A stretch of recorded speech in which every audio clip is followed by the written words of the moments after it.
Hi, Modern World History students. We are now in Unit 10, 20th and 21st Century Nationalism, and today's video will cover sections 1 and 2, focusing on the influence of Hinduism, Islam, and Sikhism over Indian society. We're going to spend the largest amount of time with Hinduism, because Hinduism is the dominant religion of the Indian subcontinent, and also because it is the majority religion of the modern state of India. By the end of this section, I hope you'll be able to explain how Hinduism approaches the questions of creation and of life after death. And I hope you'll also be able to explain how India's caste system was created and reinforced through the religious teachings of Hinduism. One thing I want you to know about this is that this is going to be a relatively brief lesson about Hinduism, just as we had relatively brief lessons on Judaism, Christianity, and Islam.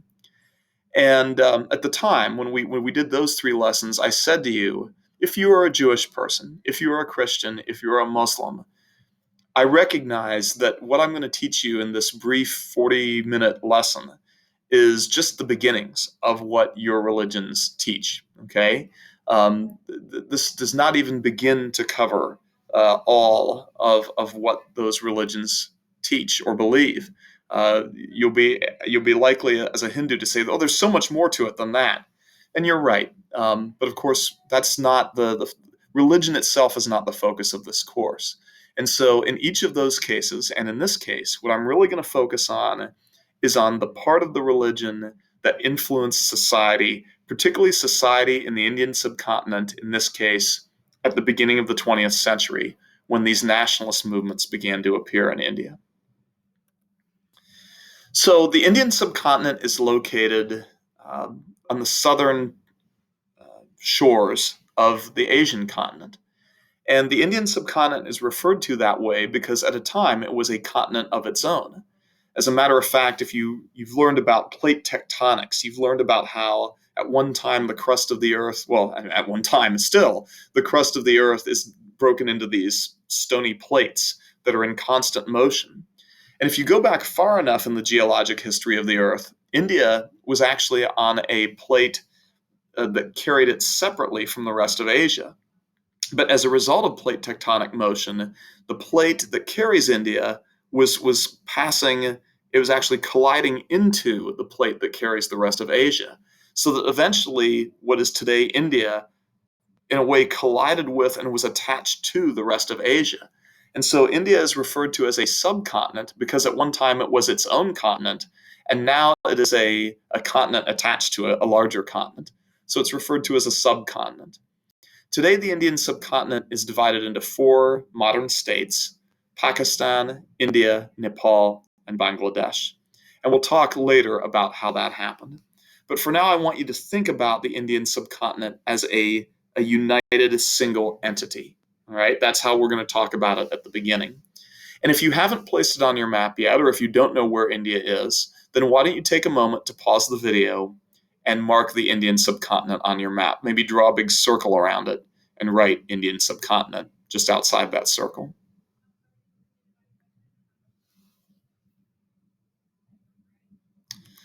All right, so I want to start with the very earliest teachings of what is today the faith of Hinduism, which is the dominant faith of the Indian subcontinent. And the earliest teachings date to perhaps 5,000 years ago in a work entitled Rig Veda. So Rig Veda is the first of a series of works called the Vedas. And the Vedas are collections of stories and poetry and hymns. And they're written in the language Sanskrit, which is one of the oldest written languages in the world. And as a matter of fact, Rig Veda, where the story of creation is found, is considered to be the oldest or one of the oldest religious texts in the world. It competes with the Torah from Judaism as being one of the oldest religious texts in the world.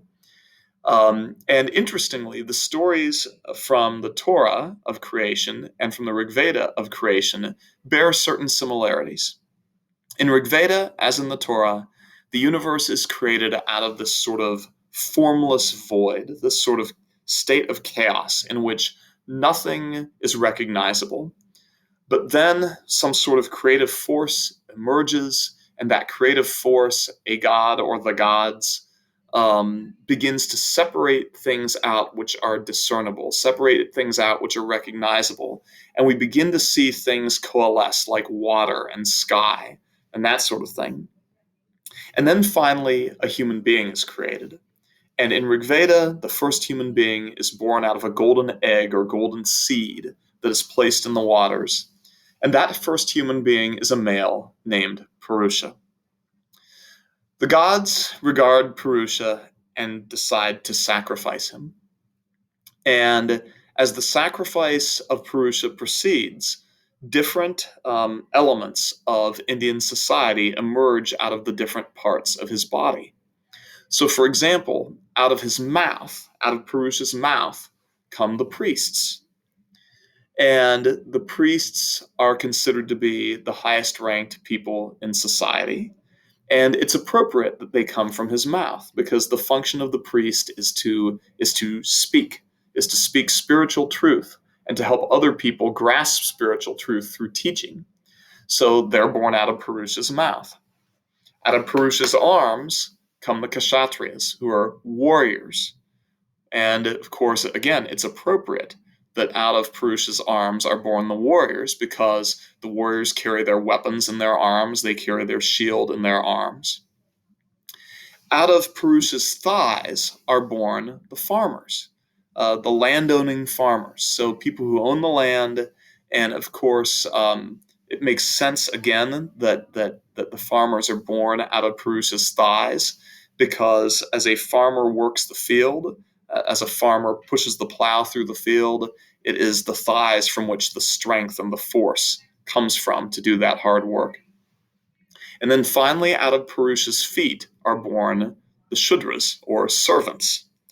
And again, it's appropriate that they're born out of the feet of Purusha because they're always on their feet, attending to other people, helping other people, working for other people. They own no land themselves. And they're also at the bottom of society, just as the feet are at the bottom of Purusha's body.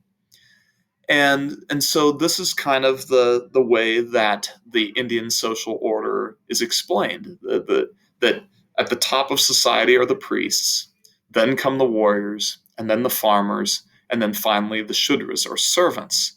And that this is sort of the order of human society. And it all ties back to the creation of the very first human being, Purusha. Now, as the gods burn Purusha's body for a sacrifice, the fat melts out.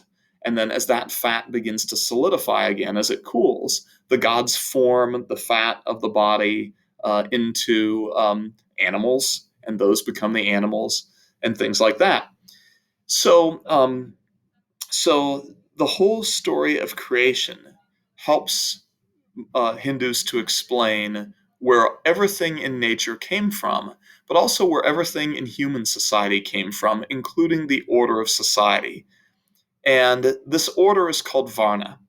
It's better known to English speakers as the caste system. So the caste system is a system of social classes or social ranks. The priests are at the top of that system. They're the most important, most valued, most prestigious members of society. The warriors stand immediately below them.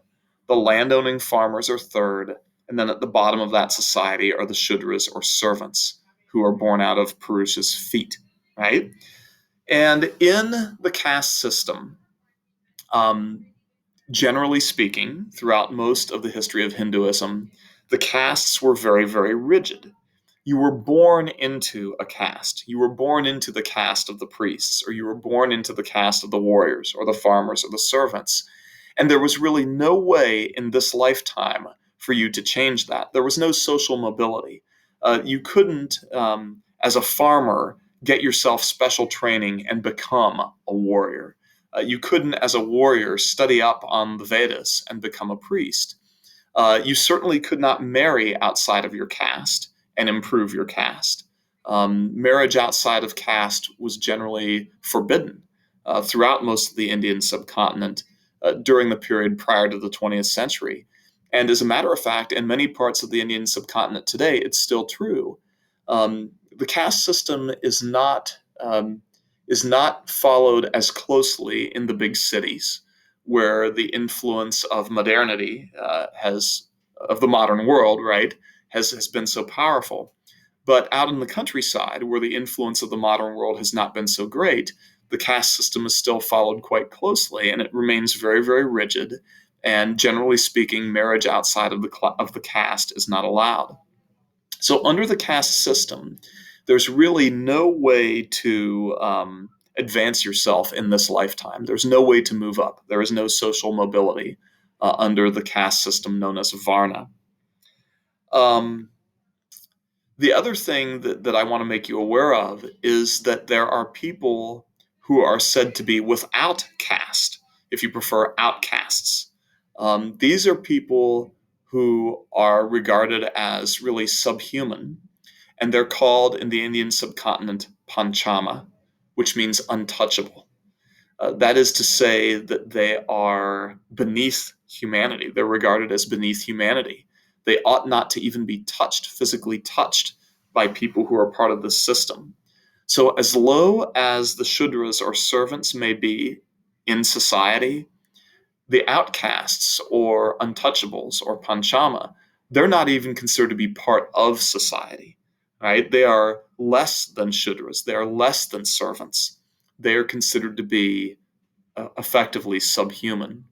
They're not allowed, at least prior to the 20th century, they were not allowed to live in the same settlements as people who had caste.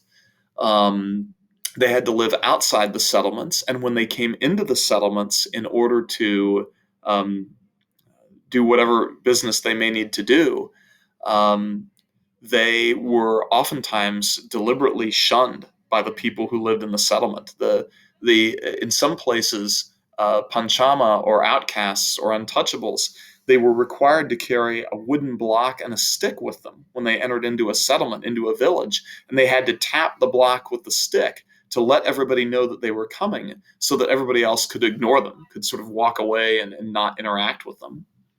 Generally speaking, they had jobs that were the least desirable jobs. Things like cleaning the dung of animals or cleaning away the carcasses of dead animals. Those were the kinds of jobs that were reserved for the panchama, untouchables. And they were expected to do those jobs and keep themselves sort of out of the sight and out of the interaction with the people who were of the society. So they're not included as part of the four castes that came out of the sacrifice of Purusha. They are considered to be without caste. And so this was a very rigid system, a very rigid social system, one in which there was really no mobility. And part of the reason why this was successful was that it was tied back to the religion. So you might say to yourself, if you're a servant, why should I ever accept this? Why do it? Why am I born a servant? Why am I forced to be a servant for my entire life? Why can't I marry someone who's in a higher caste? Why should I accept this? And the answer is because the gods willed it. And because this is the way that it was created at the beginning of the universe, when the gods first sacrificed the very first human being, Purusha, this is what came out of that. And therefore, it is the will of the gods. It is the way that things have been from the very creation of all things, right? And that's why you accept it. So, part of the reason why this caste system or Varna has been so long lived, going all the way up into the 20th century, and is still practiced in parts of India fairly faithfully today, is because it is seen as a part of the religion. And it's seen as something which was the will of the gods originating at the very creation of the universe and of humankind. Now, Hinduism is polytheistic. The other religions that we've looked at more carefully, other than the traditional religions, are monotheistic, believing in only one god. But in Hinduism, there are many gods, perhaps we would say hundreds of gods or more even. But the three sort of major deities of Hinduism are Brahma, Vishnu, and Shiva. So Brahma is the creator, Vishnu is the sustainer, and Shiva is the destroyer. And what's important to understand about this sequence of creation and sustaining and then destruction is that persons who practice Hinduism, Hindus, believe in reincarnation.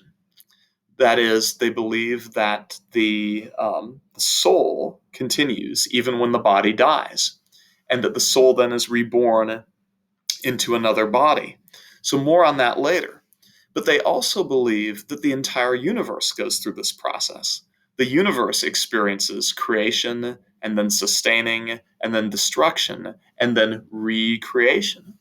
And so these great long cycles of the universe, which may last billions of years even, are part of the life of the universe. That the life of the universe goes through cycle just as individual lives go through cycle. So just as the individual is born, lives, dies, and is reborn, the universe is created, it is sustained, it is destroyed, and then it is recreated. And there is a deity for each of those three phases of the universe: creation, sustaining, and destruction. Brahma, the creator; Vishnu, the sustainer; Shiva, the destroyer. Now, a quick note about Shiva. Just because Shiva is the destroyer does not mean that Shiva is the source of evil. So, destruction and the end of the universe is not regarded as a form of evil, and Shiva is not the bringer of evil. Shiva is not the devil, okay? These things are considered to be part of just the natural cycle. The universe goes through this cycle, and destruction is part of the cycle, and without destruction, there can be no recreation.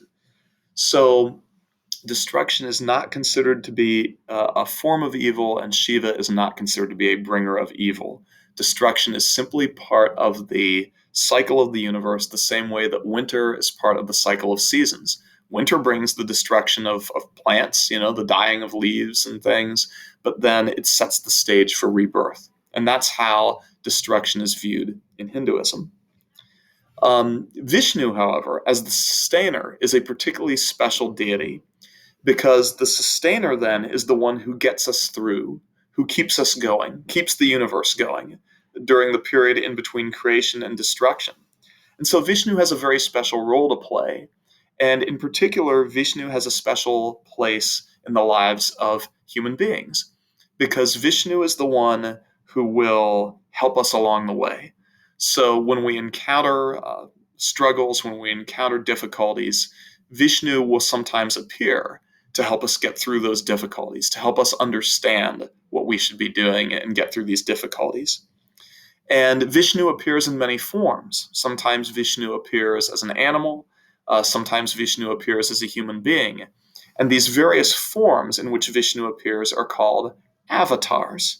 So an avatar of Vishnu. So Vishnu might appear as an elephant, or might appear as a monkey, or might appear as a human being. These are called avatars of Vishnu. And the story that I'm going to share with you next features one of Vishnu's most important avatars, which is when Vishnu appears as a human being.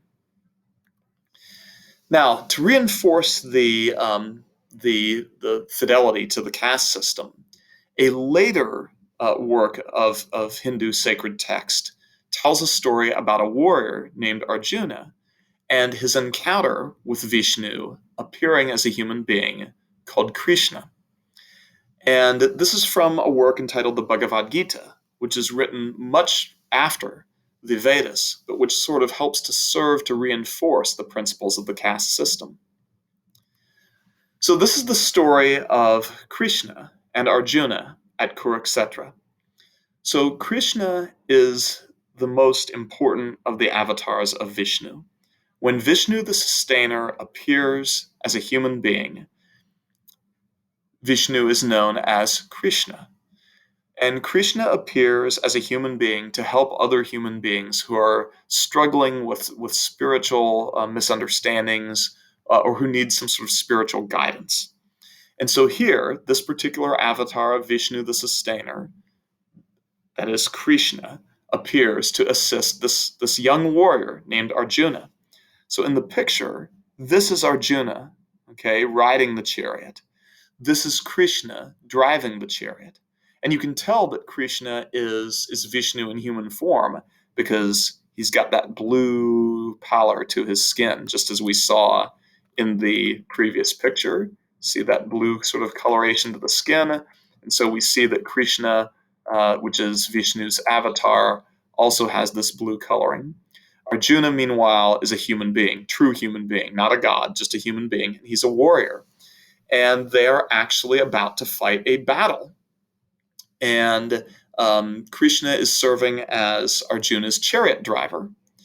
And they are preparing for the battle. And as Arjuna looks over the battlefield, he discovers that the battle that he is fighting in is a battle against a separate clan of his own family. In other words, this is a civil war that's being fought. It's a war between two sides of one family. So I'm going to read you this first little passage from the Bhagavad Gita. Both Lord Krishna and Arjuna were stationed on a great chariot drawn by white horses. Arjuna took up his bow and prepared to shoot his arrows.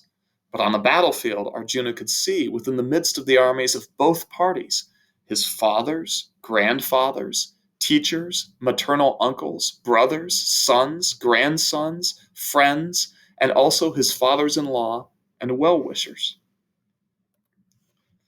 Arjuna said, "My dear Krishna, seeing my friends and relatives present before me in such a fighting spirit, I do not see how any good can come from killing my own kinsmen in this battle.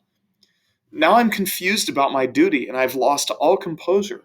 I can find no means to drive away this grief which is drying up my senses. I will not be able to dispel it even if I win a prosperous, unrivaled kingdom on earth." Having spoken thus, Arjuna, chastiser of enemies, told Krishna, "Govinda, I shall not fight," and fell silent. So this is interesting. The warrior Arjuna, who is born, he's born a kshatriya. He's born a warrior. That is his caste. That is his destiny, is to be a warrior and fight. He looks over the battlefield. He recognizes that this is a civil war. He sees on both sides of the battlefield his relatives, his loved ones, his friends, those who have taught him, those who have supported him, and he freezes up. And he says, "I can't do this. I can't fight this battle. I don't see what good can come from this. It could only be sorrow and destruction and loss. I can't fight. I won't fight." And so he tells his chariot driver, who is Krishna, the avatar of Vishnu, the sustainer, "I won't fight." Now take a moment and see if you can predict, what will Krishna say to him? What will Krishna say to Arjuna in response to Arjuna's sense of being unable to go forth with what he's supposed to do as a warrior, his inability to fight his friends and his relatives? What advice do you think Krishna will give him? Take a moment and think about that.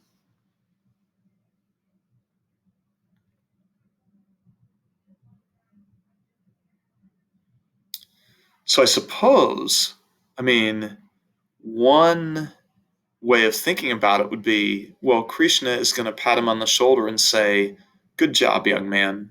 You figured it out. There's no good in committing acts of violence. Only sadness and loss comes from acts of violence. Good job, young man. Let's get off this battlefield and go do something else with our lives." That might be one take. Let's see if that's what Krishna says to him. So I'm actually, if you're following in the unit packet, I'm moving to page 6 here. Krishna says, "At that time, Krishna, smiling in the midst of both the armies, spoke the following words to the grief-stricken Arjuna. While speaking learned words, you are mourning for what is not worthy of grief. For the soul there is neither birth nor death at any time. He is unborn, eternal, ever-existing, and primeval. He is not slain when the body is slain. As a person puts on new garments, giving up old ones, the soul similarly accepts new material bodies, giving up the old and useless ones. One who has taken his birth is sure to die, and after death, one is sure to take birth again." So the advice that we suggested maybe Krishna would give to Arjuna, hey, good job, you're right, nothing good comes of violence, let's get out of here. That's not what Krishna says to him. He says, look, you've got it all wrong. When you think about killing your enemies, you're focusing on the body. When you shoot your enemies through with an arrow, their body dies, but the soul doesn't. The soul, Krishna says, is the important thing. The soul, the individual soul, which in Hinduism is called Atman, okay? The soul doesn't die. The soul is not born, and the soul doesn't die, because the soul is eternal, it's ever existing. The soul is not slain when the body is slain. So when you shoot your arrow and kill someone, their body is destroyed, but that's not the important part of them. The important part of them is the soul, and the soul never dies. It will be reborn into another body. So he tells Krishna, you're focusing on the wrong thing. You're full of grief because you're focusing on the body, but the body is nothing. The body is simply clothes for the soul. It's a container for the soul. And when it wears out, you discard it, just like old clothes. When the body wears out, you discard it, just like old garments. As a person puts on new garments, giving up old ones, the soul similarly accepts new material bodies, giving up the old and useless ones. So he says, you need to think of this thing differently. You're getting yourself upset and freezing up over the destruction of the body, which isn't really important. The soul is what's important, and it will simply take up a new body, giving up the old and useless one. This process, this cycle of birth, life, death, and rebirth, we call reincarnation. In Hinduism, it's called samsara. The soul, the Atman, is born into a new body. As a matter of fact, Krishna takes it even farther than this. He doesn't simply tell Arjuna, listen, don't worry about it, everything's going to be okay, because the soul will be reborn into a new body. He goes actually farther than that, and he's going to tell Arjuna, you need to get up and fight. Okay, here it comes. If, however, you do not perform your religious duty of fighting, then you will certainly incur sins for neglecting your duties, and you will lose your reputation as a fighter. O son of Kunti, either you will be killed on the battlefield and attain the heavenly planets, or you will conquer and enjoy the earthly kingdom. Therefore, get up with determination and fight. Do thou fight for the sake of fighting, without considering happiness or distress, loss or gain, victory or defeat, and by doing so, you shall never incur sin. So, Krishna doesn't simply say to Arjuna, look, Arjuna, I understand that you're sad, but there's no reason to be sad, because the soul doesn't die when the body dies. He doesn't stop there. He says, Arjuna, you were born a warrior, and it is your destiny given to you by the gods to fight this battle. Now, that destiny or duty, he refers to it as the religious duty, that destiny is called dharma. So, dharma is the religious duty, it is the religious destiny that each human being has, and you're born to that destiny. If you are born a priest, your dharma is to preach and share spiritual wisdom with people. If you are born a farmer, then your duty, your dharma, is to farm the land. If you are born a shudra, a servant, then your duty is to serve faithfully. But if you are born a warrior, then your dharma, your religious duty, given to you by the gods, is to fight. And that's all that matters. What matters is that you fulfill your dharma, your duty. And notice, Krishna says, look, whether you win or lose the battle doesn't matter, right? Whether you are happy or sad about it, happy or distressed about it, that doesn't matter. None of the outcomes of any of this matters. The only thing that matters is that you do what the gods have willed you to do. In your case, it is fight. Fight the very best you can, because you are a warrior and that is your dharma.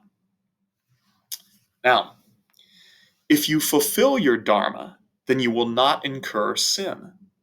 But if you don't fulfill your dharma, then you will incur sin. This is where the word karma comes in. So karma is an accumulation of goodness or badness in a way. If you do not fulfill your dharma, if you fail to fulfill your dharma, then you accumulate bad karma, right? So if Arjuna here refuses to fight, if he lets his emotions carry him away and refuses to fight, then he will accumulate bad karma. That is, he will have sinned because he will have failed to fulfill the duty that was given to him by the gods. If, on the other hand, he fulfills his dharma by fighting, then he will accumulate good karma. Whether he fights successfully or not, whether he wins or loses the battle, whether he kills or is killed, that's irrelevant. By fulfilling his dharma, he will accumulate good karma. He will not incur sin. So why does this matter? Well, I said to you before that in the caste system, or varna, there is no way to improve your position in this lifetime. However, under the teachings of sort of traditional Hinduism, if you have accumulated good karma, if your soul has accumulated good karma, then when you die, you will be reborn in a higher caste. So Arjuna is a warrior. If he fulfills his dharma by fighting the battle as best he can, then regardless of the outcome, he will accumulate good karma. And when he dies, he will be born into a higher caste. So he'll be born as a priest because he will have fulfilled his dharma, he will have accumulated good karma. So you may not be able to increase your caste in this lifetime, but through the fulfillment of your dharma and the accumulation of good karma, you can increase your caste in the next lifetime. On the other hand, if you do not fulfill your dharma, you will incur sin, you'll collect bad karma, and in your next lifetime, you'll be born in a lower caste. Okay?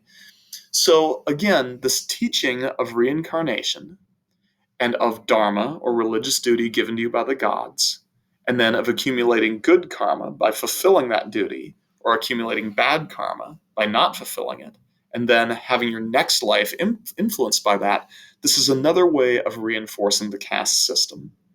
So not only does the religion reinforce the caste system by teaching that it is the will of the gods dating back to the very creation of the universe, but also it reinforces the caste system by stating that being born into a caste means you have a particular religious duty or dharma to fulfill. And only through the fulfillment of that dharma can you hope in the next life, through accumulating good karma, to move up in caste. If you do not fulfill your dharma, then you'll accumulate bad karma, and then the next life you'll move down in caste. So all of these teachings are a way of reinforcing the caste system and maintaining the social order. And that's the way it continued through most of the history of the Indian subcontinent well into the 20th century. And that's important for you to know because as we begin to study Mohandas Gandhi and the Indian independence movement, the Indian nationalist movement, you'll see that breaking down the caste system is in some ways part of what Gandhi's teaching included. Now, Hinduism is the dominant religion of the Indian subcontinent. It is the majority religion of the modern state of India. However, there are two other religions that have had an influence on Indian society. Those are Islam and Sikhism. And I hope to have you explain, as we move through section 2, how India became a country of diverse religious beliefs, with Hinduism, Islam, and Sikhism all having a significant following. So, very briefly here, I'm going to take you back to the late 1400s, the early 1500s. So, Islam had been around, actually, since going back into the 600s. And Islam was known as a result of trade, interaction between societies. Islam was known to people living in the Indian subcontinent almost from the very beginning of the founding of its faith. So, going all the way back to the 7th century, Islam was known in India. However, Starting in the late 1400s, a group of Muslim conquerors moving out of Afghanistan took over the northern part of India. This northern part of India became part of their empire, and it was called the Mughal Empire. And the Muslim family who ruled this empire, became known as the Mughal dynasty. So, the Mughal dynasty, a dynasty is a family, right? It's a ruling family, and they pass the right to rule down from generation to generation. This was the Mughal dynasty. So the Mughals were the family who conquered the northern part of India in the late 1400s. And then they continued to conquer India. They continued throughout the 15 and 1600s. So this area here, the area circled in yellow, this is the part of India that was under the control of the Mughals at the death of the founding Mughal emperor, whose name was Babur. Then, over the next 75 years, the Mughals expanded their empire to include really all of northern India, through the death of Babur's grandson Akbar.